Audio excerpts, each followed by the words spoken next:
Mummy, मुझे तो बहुत चिंता है। पता है शीनू क्या कर रहा है? अरे क्या कर रहा है? वो तो काम पर जाता है और वापस घर आता है। नहीं ना माँ, वो यही तो नहीं कर रहा, बाकी सब कर रहा है। आपको पता है, उससे प्यार है, और वो भी एक शादीशुदा लड़की से।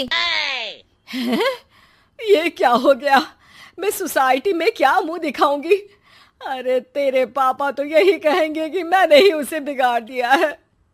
माँ देखो, मेरी बात मानो, पापा पर भी विश्वास करने की जरूरत नहीं है। और आप ही बताओ, पापा इतनी देर घर के बाहर रहते हैं क्यों, बोलो?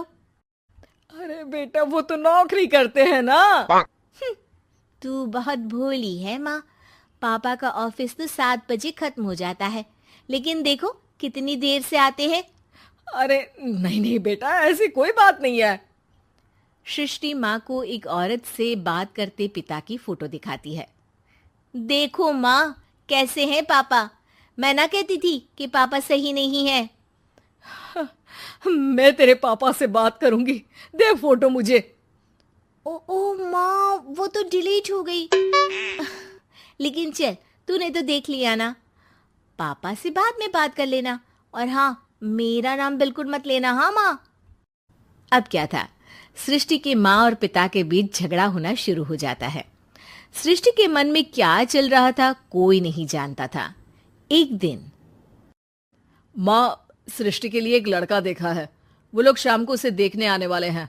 और हाँ माँ, एक खुशखबरी, मैं और पापा मिलकर एक नया बिजनेस ट्राई कर रहे हैं।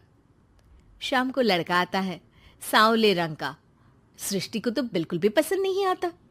लड़की की माँ कहती है, लड़की का चेहरा तो कोई खास नहीं, लेकिन अगर मेरे बेटे को आप लोग सेटल कर दें तो मैं उसकी शादी आपकी बेटी से करवा दूं।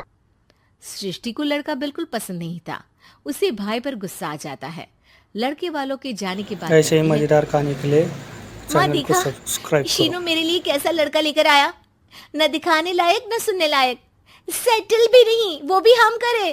अरे माँ, मैं जानती हूँ ये मेरी शादी किसी भी घर में क्यों करवाना चाहता है। अरे कैसी बात कर रही है बहन? तूने तो देखा ना, लड़के को मैंने ही मना कर दिया तुझसे शादी के लिए। जिसने लड़का बताया था उसने उसकी बहुत तारीफ की थी। बात आई गई हो जाती है, लेकिन सृष्टि का मन शांत नहीं होता। क्या करूं, कुछ समझ में नहीं आ रहा। मेरी शादी हो गई तो ये लोग पूरी प्रॉपर्टी शीनू के नाम कर देंगे।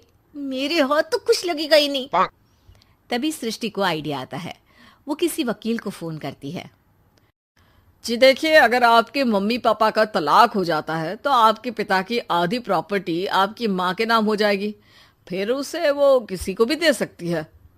सृष्टि अब माँ को बेटे के खिलाफ भरती है।